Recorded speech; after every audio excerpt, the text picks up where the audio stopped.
आज जो हम पढ़ेंगे मंत्रिपरिषद, इंडियन पॉलिटी का एक टॉपिक है मंत्रिपरिषद। पिछली क्लासों में हम लोगों ने लोकसभा, राज्यसभा, राष्ट्रपति, उपराष्ट्रपति, प्रधानमंत्री, संविधान की अनुसूचियां, भाग, संविधान सभा आदि चीज़ों को पढ़ा। यदि आप हमारे इस चैनल पर पहली बार इस वीडियो को देख रहे हैं तो पहले इसके पीछे की क्लासों को देखेंगे तो यह टॉपिक आपको बेहतर तरीके से समझ में आएगा। चलिए आज जो हम पढ़ेंगे मंत्रिपरिषद। मंत्रिपरिषद, अब देखें कि मंत्रिपरिषद का उल्लेख, मंत्रिपरिषद, अब देखें कि मंत्रिपरिषद कहने का मतलब क्या है और मंत्रिपरिषद का उल्लेख कहाँ है। संविधान, प्रश्न यह है कि संविधान के किस भाग में मंत्रिपरिषद का उल्लेख है, तो क्या कहेंगे संविधान के भाग 5 में। केंद्रीय मंत्रिपरिषद का उल्लेख क्या है, किस भाग में है, भाग 5 में। क्लियर हुआ। अब देखें कि मंत्रिपरिषद का जिक्र मैंने आपको बताया था अनुच्छेद 53, याद है। अनुच्छेद 53 कहता था कि राष्ट्रपति कार्यपालिका का हेड होगा, यानी कार्यपालिका की सभी शक्तियां राष्ट्रपति में होगी। ये अनुच्छेद 53 कहता था, याद होगा। बिल्कुल मुझे विश्वास है कि ये बातें आपको याद होगी। इसके बाद हमने देखा कि अनुच्छेद 52 में भारत का एक राष्ट्रपति होगा, ये पढ़ा था। और इसके बाद से हमने उपराष्ट्रपति के विषय में पढ़ा अनुच्छेद 63, यानी 52 में 11 प्लस कर देंगे तो अनुच्छेद 63 आ जाएगा। अब देखिए 11 प्लस कर देंगे तो कितना हो जाएगा, 74 में प्रधानमंत्री। ये राष्ट्रपति, प्रधानमंत्री, उपराष्ट्रपति, ये सभी जो है किसके, ये केंद्रीय कार्यपालिका के हिस्सा हैं। राष्ट्रपति, पिछली क्लासों में जब हम इस पर चर्चा कर रहे थे राष्ट्रपति पर, तो जब पढ़ रहे थे तो ये सारी बातें कहा था। तो याद रखेंगे, ये टेक्निक याद रखेंगे कि राष्ट्रपति में 11 जोड़ देंगे तो उपराष्ट्रपति, ठीक है, उपराष्ट्रपति में 11 जोड़ देंगे तो प्रधानमंत्री। क्लियर है यहां तक। अब देखें कि अनुच्छेद 74, यहां समझे थोड़ा सा, अभी थोड़ा सा हम प्रकाश डाल रहे हैं, इसको फिर से विस्तार से पढ़ेंगे। अभी मंत्रिपरिषद कैसे, ये मंत्रिपरिषद है क्या, इसको समझे। अनुच्छेद 74, याद है अनुच्छेद 74 क्या कहता है। अनुच्छेद 74 कहता है कि राष्ट्रपति की सहायता के लिए एक मंत्रिपरिषद होगी। पिछली क्लासों में कल हमने पढ़ा कि राष्ट्रपति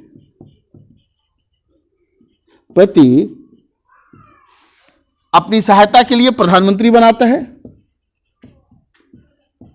मंत्री, और प्रधानमंत्री जो है यह मंत्रिपरिषद का हेड होगा। मंत्रिपरिषद का प्रधान होगा और प्रधानमंत्री की अनुशंसा पर राष्ट्रपति मंत्रिपरिषद का निर्माण करेगा।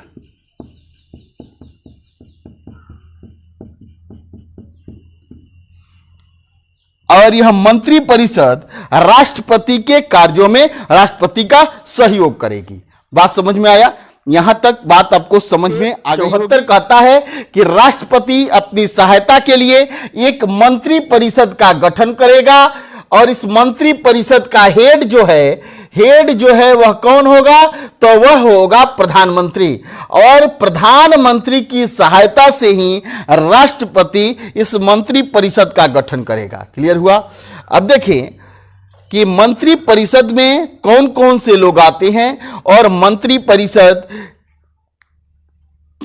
का निर्माण कैसे हुआ है और इसमें कौन कौन से लोग आते हैं, ये समझेंगे हम लोग कि अब आगे समझते हैं। यहां आप समझ गए कि मंत्रिपरिषद संविधान के भाग 3 में है। अनुच्छेद 53 कहता है कि कार्यपालिका की सभी शक्तियां जो है राष्ट्रपति में होगी। कार्यपालिका का प्रधान, केंद्रीय कार्यपालिका के प्रधान राष्ट्रपति होंगे और केंद्रीय कार्यपालिका के अंतर्गत ही हमने देखा था कि राष्ट्रपति, उपराष्ट्रपति, प्रधानमंत्री आते हैं और ये जो मंत्री परिषद है ये भी केंद्रीय कार्यपालिका के अंतर्गत ही आता है। 74 अब कहता है, 74 आप समझ रहे हैं, अनुच्छेद 74 यही कहता है कि राष्ट्रपति की सहायता के लिए एक मंत्री परिषद होगी जिसका प्रधानमंत्री होंगे और प्रधानमंत्री की सहायता से राष्ट्रपति मंत्री परिषद का निर्माण करेंगे।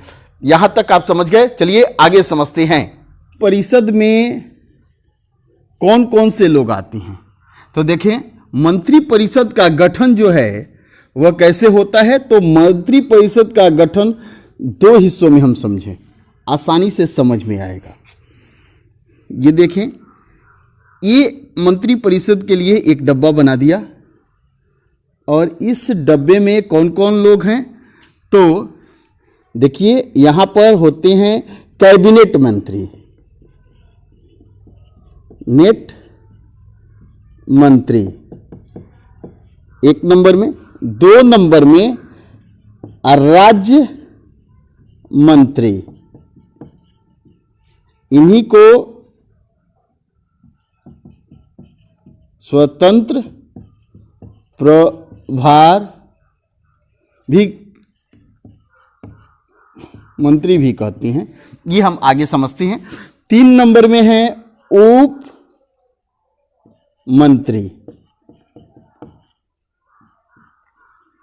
प्लस पीएम, ये है मंत्री परिषद। क्लियर। मंत्री परिषद में कौन कौन से लोग होते हैं, कैबिनेट मंत्री, राज्य मंत्री, उप मंत्री प्लस पीएम। अगर इधर देखें मंत्रिमंडल,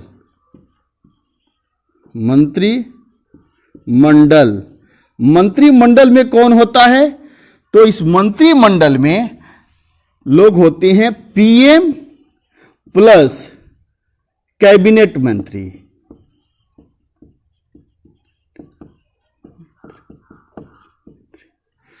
तो मंत्री परिषद किसे कहते हैं, मंत्री परिषद में कौन कौन लोग होगा, कैबिनेट मंत्री, राज्य मंत्री, उप मंत्री प्लस पीएम, ये है मंत्री परिषद के लोग। ठीक है। यदि पूछे कि मंत्री परिषद का गठन कैसे होता है तो क्या कहेंगे कि कैबिनेट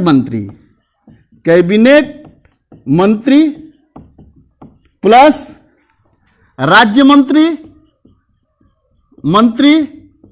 प्लस उप मंत्री प्लस पीएम। ठीक है। आप जान ही रहे हैं कि अनुच्छेद 74 ए में हम लोगों ने क्या पढ़ा कि मंत्री परिषद राष्ट्रपति की सलाह के लिए, सहायता के लिए जो है एक मंत्री परिषद होगी, राष्ट्रपति इसका गठन करेगा और वह प्रधानमंत्री की सलाह पर करेगा। किसकी सलाह पर करेगा मंत्री परिषद का गठन राष्ट्रपति, प्रधानमंत्री की सलाह पर। और तो इसमें कौन कौन लोग होंगे, कैबिनेट मंत्री, और मंत्री परिषद का जो हेड होगा वह कौन होगा, पीएम होगा। तो इसमें होंगे मंत्री परिषद के गठन में कैबिनेट मंत्री, राज्य मंत्री और मंत्री उप मंत्री प्लस पीएम। ये इसमें लोग बार बार स्टूडेंट कंफ्यूजन में रहते हैं कि मंत्री परिषद क्या है और मंत्रिमंडल क्या है। तो मंत्री परिषद और मंत्रिमंडल बिल्कुल दोनों अलग अलग चीजें हैं। मंत्री परिषद में हमने देखा कैबिनेट मंत्री, राज्य मंत्री, उप मंत्री प्लस पीएम, और मंत्रिमंडल में केवल और केवल कैबिनेट मंत्री होते हैं। कभी कभी एग्जामों में प्रश्न पूछा जाता है कि भारतीय संविधान में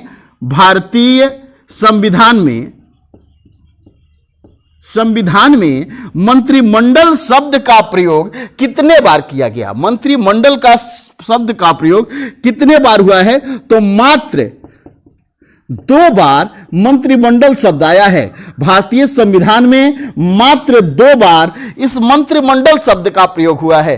किस अनुच्छेद में हुआ है, तो अनुच्छेद 352, याद रखेंगे किस अनुच्छेद में, अनुच्छेद 352। अब देखिए यहां पर संविधान संशोधन 44, याद है संविधान संशोधन 44। मैंने संविधान संशोधन 44 बहुत बार आपको पढ़ाया है। आप कमेंट बॉक्स में मुझे जवाब दें कि संविधान संशोधन जो है 44 किस वर्ष हुआ था, संविधान संशोधन 44 किस वर्ष हुआ था। तो संविधान संशोधन 44 हुआ और इस 44 में कहा गया कि राष्ट्र मंत्रिमंडल की सलाह पर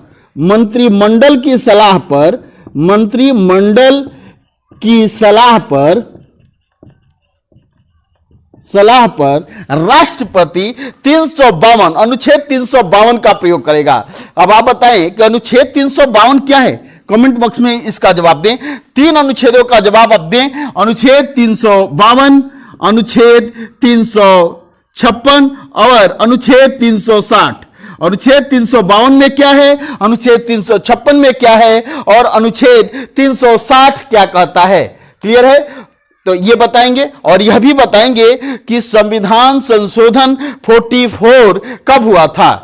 कब हुआ? उसी समय जिस समय संविधान संशोधन 44 हुआ उस समय भारत में किसकी सरकार थी, तो एक बता दे रहे हैं। इस हिंट से आप समझ सकते हैं कि कब हुआ था। मोरारजी भाई भारत के प्रधानमंत्री थे। गैर जो है कांग्रेसी प्रधानमंत्री, पहले गैर कांग्रेसी भारत के प्रधानमंत्री मोरारजी भाई के समय में संविधान संशोधन 44 नंबर हुआ था और इसी समय कहा गया था कि मंत्रिमंडल की सलाह पर राष्ट्रपति शासन जो है कौन सा 352 अनुच्छेद राष्ट्रपति 352 का प्रयोग करेगा। क्लियर हुआ? आप इन चीजों को बताएंगे। अब देखिए, अब इसको थोड़ा सा समझे। कैबिनेट मंत्री, अब देखिए कैबिनेट मंत्री ये क्या हैं? कैबिनेट मंत्री जो हैं काफी शक्तिशाली होते हैं। जितने भी मंत्रालय हैं वो सभी मंत्रालय किसके अंतर्गत आते हैं, तो कैबिनेट मंत्रियों के अंतर्गत सभी तरह के मंत्रालय आते हैं। तो देखें कि जितने तरह के मंत्रालय हैं वो सभी कैबिनेट मंत्रियों के अधीन हैं। अब देखें मंत्रालय यह या विभाग, जैसे आप देखते हैं विदेश विभाग, रक्षा विभाग, शिक्षा विभाग, या उसी को कहते हैं शिक्षा मंत्रालय, विदेश मंत्रालय, रक्षा मंत्रालय।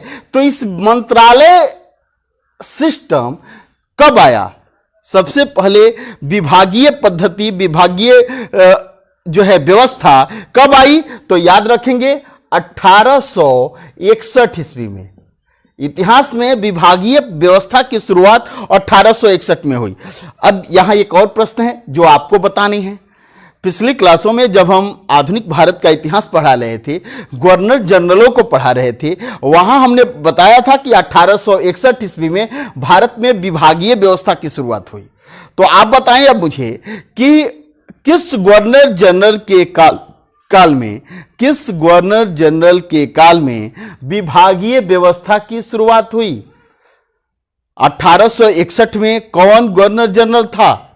ये जो है ये आप कमेंट बॉक्स में करेंगे, इसका आंसर कमेंट बॉक्स में आप देंगे। अब देखें एक और बात ये समझ गए, यानी कि कैबिनेट मंत्री जो होते हैं वो सर्वोच्च होते हैं। क्या होते हैं? सर्वोच्च, सर्वश्रेष्ठ जो मंत्रियों में मंत्री होता है वो कैबिनेट मंत्री है, क्योंकि यह मंत्रालय संभालती हैं। जैसे रक्षा मंत्रालय, विदेश मंत्रालय है ना। तो आप बताएं अभी रक्षा मंत्रालय कौन संभाल रहा है? रक्षा मंत्री अभी कौन है? वही कैबिनेट मंत्री कहलाएंगे। यानी जितने मंत्रियों का नाम लेते हैं, रक्षा मंत्री, ये रेल मंत्री, शिक्षा मंत्री, ठीक है, ये जो मंत्री हैं यही कैबिनेट मंत्री कहलाते हैं। आप देखें कि अब इस समय 1947, याद रखें, ये भी फैक्ट कुछ याद रखें, 1947 में जो कुल मंत्रालय थे, यानी कुल जो विभाग थे, उनकी संख्या, विभाग, मंत्रालय, 1947 में विभागों, मंत्रालयों की संख्या 18 हुआ करती थी। कितनी थी? 18। लेकिन वर्तमान में जो विभागों की संख्या है वो कितनी है? 51, 51 है। तो अभी कितने टोटल विभाग हैं वर्तमान में? 51। इस सभी 51 विभाग किसी न किसी मंत्री के अधीन होंगे या कभी कभी दो शब्द और याद रखें आप यहां पर, अतिरिक्त प्रभार। क्या पढ़ते हैं? अतिरिक्त प्रभार। अब एक और शब्द पढ़ते हैं आप यहां पर कि पीएमओ। कभी कभी आप सुनते होंगे कि मान लीजिए कि कोई मंत्री है, विदेश मंत्री हैं, तो विदेश मंत्री आपने देखा तो विदेश मंत्री अतिरिक्त प्रभार में एक और किसी मंत्रालय के मंत्री होते हैं। यानी मान लीजिए विदेश मंत्री विदेश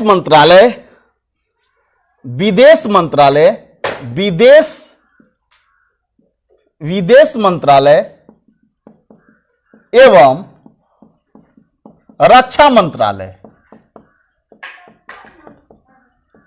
को जब कोई एक ही व्यक्ति संभाल रहा हो, यदि वह विदेश मंत्री हो और रक्षा मंत्रालय का भी कार्यभार वही देख रहा हो, तो अतिरिक्त प्रभार विदेश मंत्री को किस मंत्रालय का होता है? रक्षा मंत्रालय का। इसी को अतिरिक्त प्रभार कहते हैं कि मान लीजिए कि एक व्यक्ति है जिसे विदेश मंत्री बनाया गया, उसे पुनः फिर से क्या कर दिया गया? रक्षा मंत्रालय का भी प्रभार दे दिया गया। इसी को अतिरिक्त प्रभार कहते हैं। और कभी कभी कुछ मंत्रालय के मंत्री बनाए नहीं जाते, वो पीएमओ यानी प्रधानमंत्री के अधीन होते हैं। जैसे अभी भी परमाणु विभाग जो है ये किसके पास है? तो पीएमओ के पास, प्रधानमंत्री के पास है।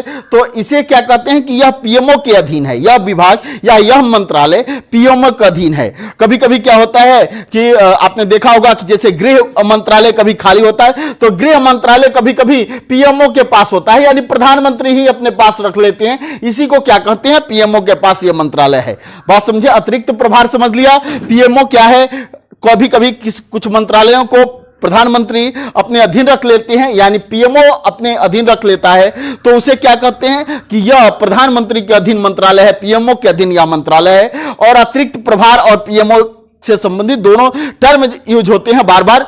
जो है यदि आप एक राजनीतिक जागरूक व्यक्ति हैं तो इन दोनों शब्दों से आप परिचित होंगे और ये दोनों शब्द आपको समझ में आ रहे होंगे। लेकिन जो गैर राजनीतिक लोग भी जो हैं, वो भी आज जो कि केवल छात्र जीवन जी रहे हैं, उनको भी ये बातें समझ में आ गई होगी। तो कैबिनेट मंत्री सबसे अधिक पावरफुल मंत्री कौन मंत्री होते हैं? कैबिनेट मंत्री। मंत्रालयों की संख्या भी कितनी है विभागों की? 51। विभागीय व्यवस्था कब शुरू हुई थी? तो 1861 में। यह समझ में आ गया। अब देखें, राज्य मंत्री क्या है? राज्य मंत्री, या इसी को कहते हैं स्वतंत्र प्रभार मंत्री। अब कब यह राज्य मंत्री कहलाते हैं और कब यह स्वतंत्र प्रभार मंत्री कहलाते हैं? कैबिनेट मंत्री आप समझ गए हैं, कोई दिक्कत नहीं है। अब स्वतंत्र राज्य मंत्री समझे कि क्या है? कि अब देखें कि राज्य मंत्री कहने का मतलब नहीं, बहुत सारे स्टूडेंट ये समझते हैं कि राज्य मंत्री कहने का मतलब कि यह राज्यों में ये मंत्री होंगे, प्रत्येक राज्यों के लिए ये मंत्री अलग अलग होंगे। ऐसा कुछ नहीं है, ठीक है। प्रत्येक मंत्रालय के लिए एक राज्य मंत्री भी होती हैं। तो जो राज्य मंत्री हैं, या एक से अधिक मंत्रालयों के लिए एक राज्य मंत्री हो सकते हैं, क्लियर? तो ये राज्य मंत्री हैं कि जब कैबिनेट मंत्री यानी कि जो मेन सर्वोच्च मंत्री है किसी मंत्रालय का, यदि वह नहीं रहता है, किसी कारणवश दूसरे जगह चला गया या बीमार हो गया या किसी कारणवश वो मंत्री उस मंत्रालय के मंत्री नहीं रहे, कैबिनेट मंत्री नहीं रहे, ठीक है, तब उस स्थिति में जो ये मंत्री होते हैं राज्य मंत्री, यही उस मंत्री के रोल निर्वहन करते हैं और यह उस समय ये राज्य मंत्री कैबिनेट मंत्री के रूप में हो जाते हैं। जिस समय मंत्री ये नहीं रहते हैं उस मंत्रालय के और राज्य मंत्री उस मंत्रालय के मुख्यमंत्री के रूप में जो है अपना रोल प्ले कर रहे होते हैं, उस समय इस राज्य मंत्री को स्वतंत्र प्रभार मंत्री कहते हैं। अब एक बार और समझें, जैसे मान लीजिए कि आप एक परिवार के व्यक्ति हैं और परिवार में जो है सीनियरिटी के अनुसार आपका दूसरा क्रम है। जैसे मान लीजिए कि आपके परिवार का जो हेड है उससे आपका दूसरा स्थान है। सपोज करें आपके परिवार का हेड आपके पिताजी हैं और आप उनके बड़े पुत्र या परिवार के दूसरे हेड हैं। तो अब क्या है कि आपके पिताजी जब रहते हैं तो वो कैबिनेट मंत्री हैं, पूरे परिवार का के मालिक जो हैं वो कैबिनेट मंत्री हैं। कभी कभी वो इस कुछ समय के लिए तीर्थ वापस चले गए, या कहीं किसी विशेष ओकेजन से कुछ लंबे समय के लिए अनुपस्थित रहते हैं परिवार से। जिस समय ये आपके गार्जियन या आपके परिवार हेड अनुपस्थित रहते हैं, उस समय जो भी दूसरे स्थान के परिवार हेड, सेकंड हेड जो होते हैं, वो मुख्य रोल में हो जाते हैं। तो सेकंड हेड जो है वो राज्य मंत्री हैं। जब यही सेकंड हेड मेन हेड के रूप अनुपस्थिति में मेन हेड का रोल प्ले करने लगते हैं, तब इन्हें कहते हैं कि स्वतंत्र प्रभार के मंत्री हो गए, यानी स्वतंत्र प्रभार के ये जो है परिवार हेड हो गए। यानी कि अब स्वतंत्र प्रभार, इनका पहले क्या था, ये स्वतंत्र नहीं थे, ये किसके अधीन कार्य कर रहे थे, तो जो है परिवार हेड के अधीन कार्य कर रहे थे। लेकिन उनकी अनुपस्थिति में ये पूरा का पूरा दायित्व, उनका दायित्व यही प्ले कर रहे हैं, निभा रहे हैं, इसलिए अब इन्हें क्या कहेंगे, स्वतंत्र प्रभार मंत्री। यानी इनका प्रभार अब स्वतंत्र है, इनका निर्णय उस समय के कुछ समय के लिए स्वतंत्र हैं, ये स्वतंत्र रूप से निर्णय देते हैं, इसी को हम कहते हैं स्वतंत्र प्रभार मंत्री। आप समझ गए, यानी कैबिनेट मंत्री जब अनुपस्थित होंगे उस समय स्वतंत्र प्रभार, ये राज्य मंत्री स्वतंत्र प्रभार मंत्री कहलाएंगे, क्योंकि उस मंत्रालय का पूरी तरह पूर्ण जिम्मेदारी, पूर्ण हेड ये राज्य मंत्री हो जाएंगे। और राज्य मंत्री जब उस मंत्रालय का पूर्ण हेड होंगे तो इन्हें उस समय स्वतंत्र प्रभार मंत्री कहा जाएगा। क्लियर हुआ? राज्य मंत्री और स्वतंत्र प्रभार मंत्री एक ही होते हैं, लेकिन समय समय पर इनके पोस्ट का नाम बदल जाते हैं कि कैबिनेट मंत्री का सहयोग राज्य मंत्री करते हैं और राज्य मंत्रियों का सहयोग उप मंत्री करते हैं। क्लियर हो गया? कैबिनेट मंत्री का सहयोग राज्य मंत्री करते हैं और राज्य मंत्रियों का सहयोग उप मंत्री करते हैं। अब ये बिल्कुल याद नहीं समझेंगे कि राज्य मंत्री केंद्र में होते हैं और एक विभाग के लिए हो सकता है एक होंगे, या एक व्यक्ति कई सारे 2-3 मंत्रालयों के लिए राज्य मंत्री होगा। क्लियर हुआ? ये बातें आप समझ गए होंगे और उप मंत्री भी समझ गए। और इस मंत्री परिषद का हेड जो है पीएम है, यह भी बात आप जानते हैं। अब यहां तक तो आप समझ गए। कुल विभागों की संख्या पहले 1947 में 18 थी, अभी वर्तमान में 51 है। अब देखिए मंत्रिमंडल, आप जान ही गए कि भारतीय संविधान में मंत्रिमंडल शब्द का प्रयोग 2 बार हुआ है और अनुच्छेद 352 में हुआ है। संविधान संशोधन 44 हुआ था 1976 में। 1976 में संविधान संशोधन 44 हुआ, जिसमें कहा गया कि मंत्रिमंडल की सलाह पर राष्ट्रपति अनुच्छेद 352 का प्रयोग करेंगे। अब देखें कि मंत्रिमंडल जो है, यह मंत्रिमंडल प्लस मंत्री,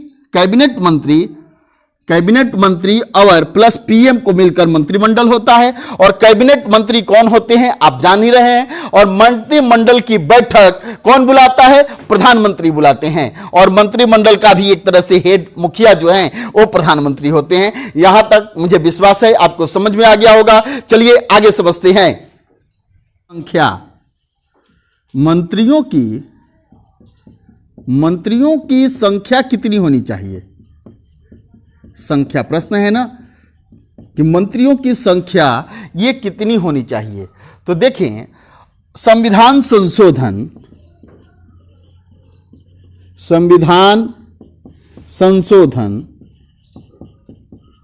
कितने नंबर का हुआ? 91 3 में हुआ। इस संविधान संशोधन में कहा गया कि जो मंत्रियों की संख्या होगी, वह मंत्रियों की कुल संख्या लोकसभा, किसके? लोकसभा के कुल सदस्यों का 15% होगी। कितना होगा? 15% से अधिक नहीं होगी, अधिक नहीं होगी। आप बताएं, लोकसभा में अधिकतम सदस्यों की संख्या कितनी हो सकती है? लोकसभा में अधिकतम सदस्यों की संख्या कितनी हो सकती है? और दूसरा प्रश्न है यहां से कि लोकसभा में ये जो सदस्यों की संख्या है, यह किस वर्ष की जनसंख्या पर आधारित है? यह किस वर्ष की जनसंख्या पर आधारित है? होनी चाहिए। तो मंत्रियों की संख्या, संविधान संशोधन आपने देखा कि 91 सॉरी 91 हुआ, ये 2003 में हुआ। 2003 में कॉन्स्टिट्यूशनल अमेंडमेंट 91 हुआ और इसमें कहा गया कि जो कुल मंत्रियों की संख्या होगी, जो मंत्री होंगे कुल, उसकी संख्या कितनी होगी कि लोकसभा के कुल सदस्यों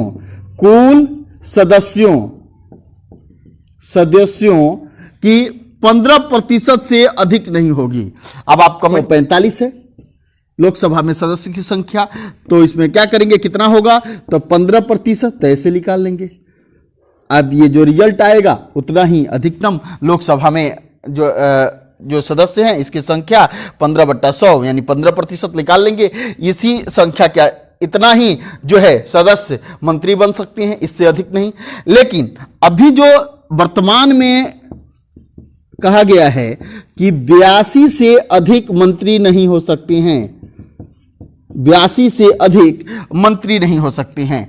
तो मुझे विश्वास है कि ये आपको समझ में आ गया होगा कि अधिकतम मंत्री कितने हो सकते हैं और 91 संविधान संशोधन क्या किया, 91 संविधान संशोधन क्या कहता है और अभी वर्तमान में क्या कहा गया है। चलिए इसे मिटाते हैं और आगे समझते हैं। राष्ट्रपति पढ़ा, उपराष्ट्रपति पढ़ा, ठीक है, उसमें सब में देखते थे कि उनकी योग्यता क्या हो, कार्यकाल क्या हो। तो इसको भी मंत्रिपरिषद के विषय में भी थोड़ा पढ़ लें कि मंत्रिपरिषद के लिए सदस्य बनने के लिए इसमें योग्यता क्या हो, योग्यता, इसको भी पढ़ेंगे। उसके बाद से जो है इसकी नियुक्ति कौन करता है, नियुक्ति।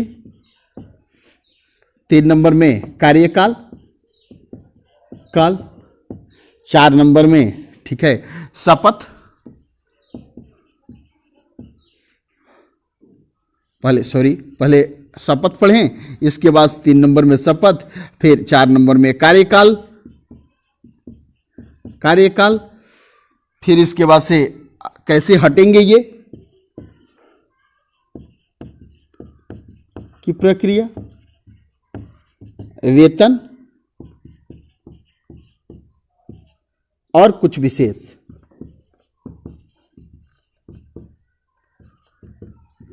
अब इन्हीं चीजों को थोड़ा हम विस्तार से समझते हैं कि इनकी योग्यता क्या होगी, नियुक्ति कैसे होती है, कौन करता है, शपथ, कार्यकाल, हटाने की प्रक्रिया, वेतन और कुछ विशेष इसमें क्या है, ये सारी चीजें आइए अब हम समझते हैं। सभा, लोक सभा या राज्यसभा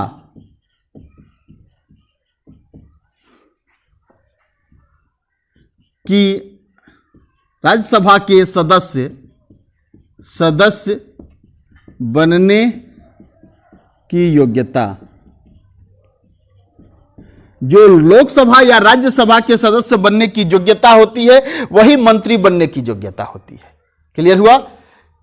लोकसभा और राज्यसभा की क्या योग्यता होती है ये पिछली क्लासों में हमने बता दिया था। उसमें बताया था कि लोकसभा के सदस्य बनने के लिए आप भारत के नागरिक हों, आपकी आयु जो है वह 25 वर्ष हो गई हो, ठीक है, भारत के नागरिक हों,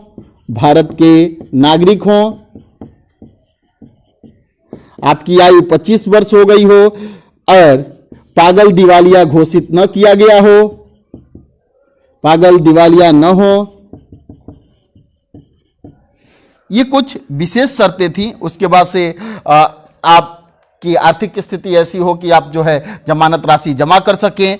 अब मुख्य बात थी कि 25 वर्ष लोकसभा के लिए और यहां जो आयु है वो बाकी सारी शर्तें वही रहेगी। यहां आपकी आयु की जो योग्यता है वो 30 वर्ष हो, यानी लोकसभा और राज्यसभा के सदस्य बनने की योग्यता आप रखते हैं तो आप जो है मंत्री बन सकती हैं।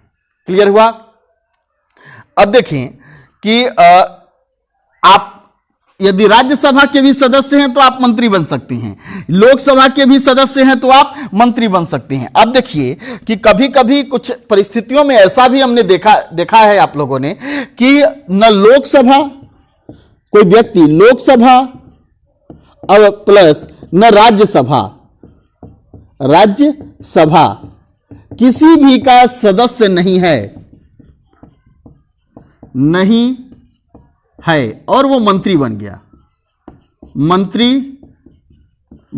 गया, तो अब क्या इस परिस्थिति में क्या होगी? तो अनुच्छेद 75 अनुच्छेद याद रखेंगे, अनुच्छेद 75 कहता है, 75 क्या जो 5 नंबर पैरा है, यह कहता है कि कोई व्यक्ति यदि लोकसभा और राज्यसभा का सदस्य नहीं हो, अगर वह मंत्री बन जाए तो उसके लिए यह अनिवार्य है कि 6 माह के अंदर, कितने माह के अंदर? 6 माह के अंदर, 6 माह के अंदर वह लोकसभा या राज्यसभा की सदस्यता ग्रहण कर ले। 6 माह के भीतर भीतर ही वह व्यक्ति लोकसभा या राज्यसभा की सदस्यता ग्रहण कर ले। यदि वह लोकसभा और राज्यसभा की सदस्यता ग्रहण नहीं कर पाता तो उसकी जो है सदस्यता, वह मंत्री नहीं रहेगा। 6 माह के बाद उसका यह पद उसे स्वयं खाली करना होगा। तो यहां तक इसकी योग्यता आप समझ गए। मुझे विश्वास है कि ये बातें आपको समझ में आ गई होगी। उन्होंने पढ़ा था कि संविधान का अनुच्छेद 75(1) याद है? संविधान का अनुच्छेद 75(1) क्या कहता था? संविधान का अनुच्छेद 75(1) कहता था कि राष्ट्रपति प्रधानमंत्री की नियुक्ति करेगा। प्रधानमंत्री की नियुक्ति करेगा। याद है? अगर प्रधानमंत्री, यही अनुच्छेद कहता है कि प्रधानमंत्री के सलाह पर, प्रधानमंत्री की सलाह पर राष्ट्रपति मंत्रियों की नियुक्ति करेगा। मंत्रियों की नियुक्ति करेगा। तो हमने देखा कि नियुक्ति के संबंध में अनुच्छेद 75(1) कहता है कि राष्ट्रपति प्रधानमंत्री की नियुक्ति करेगा, और यही कहता है कि प्रधानमंत्री की नियुक्ति करेगा जो मंत्री परिषद का हेड होगा। अगर मंत्री परिषद के अन्य मंत्रियों की नियुक्ति राष्ट्रपति प्रधानमंत्री की सलाह पर करेगा। ये बातें समझ में आई कि नियुक्ति इसके मंत्रियों की कौन करता है? तो राष्ट्रपति। क्लियर हुआ? प्रधानमंत्री की भी नियुक्ति कौन करता है? राष्ट्रपति। किस अनुच्छेद के तहत? 75(1) के तहत राष्ट्रपति प्रधानमंत्री और अन्य मंत्रियों की नियुक्ति करता है। प्रधानमंत्री की नियुक्ति वह किसको करता है? तो आपको पिछली क्लास में बताया कि बहुमत दल के नेता को वह राष्ट्रपति प्रधानमंत्री के रूप में नियुक्त करता है। और प्रधानमंत्री की सलाह पर अपवाद भी कल समझाया था, और हमने देखा कि प्रधानमंत्री की सलाह पर अन्य मंत्रियों की नियुक्ति करता है। तो नियुक्ति समझ लिए। शपथ कौन दिलाता है? तो प्रधानमंत्री को शपथ कौन दिला रहा था? तो हमने देखा था कि प्रधानमंत्री को शपथ जो है वो कौन दिला रहे थे? तो राष्ट्रपति महोदय, या राष्ट्रपति महोदय द्वारा नियुक्त कोई व्यक्ति या प्रतिनिधि जो है यह प्रधानमंत्री को शपथ दिला। तो जो व्यक्ति प्रधानमंत्री को शपथ दिलाता है वही व्यक्ति मंत्रियों की शपथ दिलाएगा। तो मंत्री को शपथ कौन दिलाएगा? तो राष्ट्रपति। कौन? राष्ट्रपति या उनके प्रतिनिधि। मंत्रियों की शपथ राष्ट्रपति या उनके प्रतिनिधि जो है मंत्रियों को शपथ दिलाएंगे। लेकिन मंत्री जो है 2 तरह के शपथ लेते हैं। एक तो शपथ, एक पद की शपथ लेते हैं, और यह एक गोपनीयता की, एक पद की शपथ लेते हैं मंत्री, और दूसरे गोपनीयता की शपथ लेते हैं। तो इनका शपथ 2 बार होता है। एक पद का शपथ लिया जाता है, दूसरा गोपनीयता की शपथ ली जाती है। ये दोनों बात याद रखेंगे। तो मुझे विश्वास है कि आप नियुक्ति और शपथ समझ गए।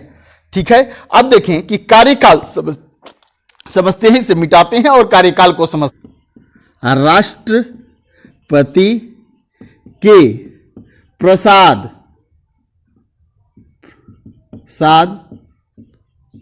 पर्यंत ये अपने पद पर बने रहते हैं। राष्ट्रपति इन्हें नियुक्त करते हैं। राष्ट्रपति महोदय के प्रसाद पर्यंत यह अपने जो है दायित्व का निर्वहन करते हैं या अपने पद पर बने रहती हैं। अब देखें कि ऐसे कहें तो इनका कार्यकाल 5 वर्ष का होता है, क्योंकि संसद का कार्यकाल, संसद यानी लोकसभा का कार्यकाल 5 वर्ष होता है, इसलिए इनका भी कार्यकाल 5 वर्ष का होता है। लेकिन यदि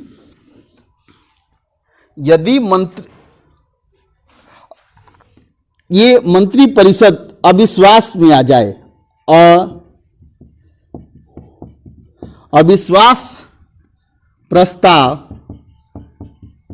के द्वारा ये समय से पूर्व ही भंग हो सकते हैं, या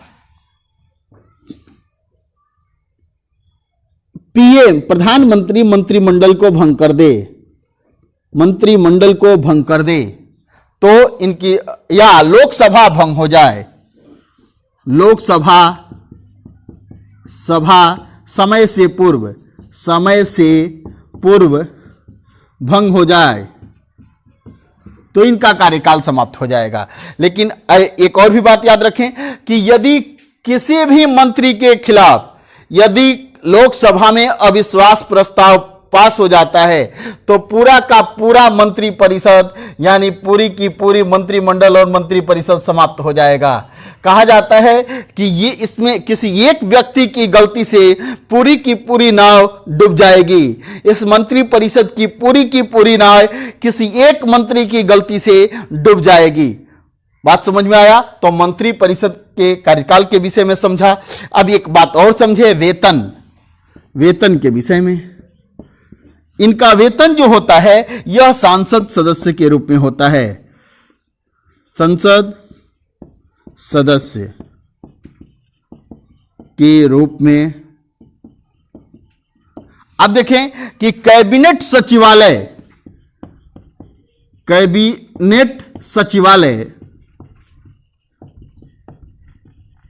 पीएम के अधीन होता है, याद रखेंगे।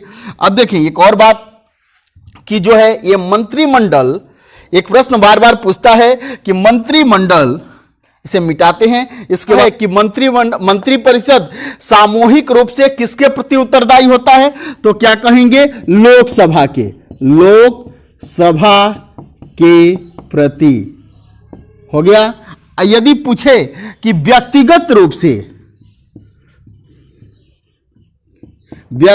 रूप से मंत्री परिषद किसके प्रति उत्तरदायी होता है,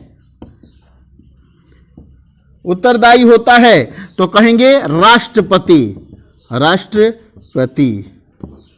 तो मुझे विश्वास है कि आज आप लोगों को मंत्री परिषद पूरी तरह से समझ में आ गया होगा। इसे समराइज कर देते हैं। हम लोगों ने मंत्री परिषद को पढ़ा। मंत्री परिषद के अंतर्गत हमने देखा कि जो है 3 तरह के मंत्री आते हैं, कैबिनेट मंत्री, उसके बाद से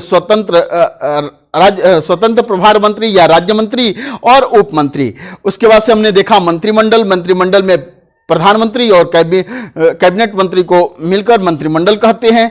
तो ये उसके बाद से हमने देखा कि इनकी योग्यता क्या होती है, कार्यकाल क्या होता है, और अधिकतम संख्या हमने देखा कि मंत्रिमंडल में मंत्री परिषद में मंत्रियों की अधिकतम संख्या 2003 में कहा गया था 91वें संविधान संशोधन के तहत कि अधिकतम जो ये संख्या होगी लोकसभा के कुल सदस्यों की 15% होगी। लेकिन वर्तमान में यह कहा गया है कि ये संख्या जो है यह 82 से अधिक नहीं, 82 से अधिक नहीं हो सकती है।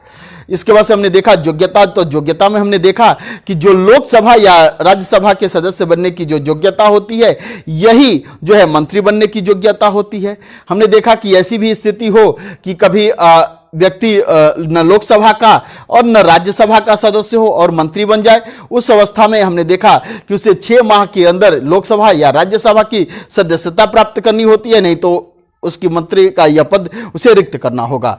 तो ये सारी चीजें हमने मंत्रिपरिषद के विषय में पढ़ा। मुझे विश्वास है कि आपको ये क्लास अच्छी लग रही होगी। यदि आपको हमारा यह क्लास अच्छा लग रहा है तो आप अपने मित्रों में अधिक से अधिक शेयर करें और इसे लाइक एवं सब्सक्राइब करें। दैट्स ऑल, थैंक यू, धन्यवाद।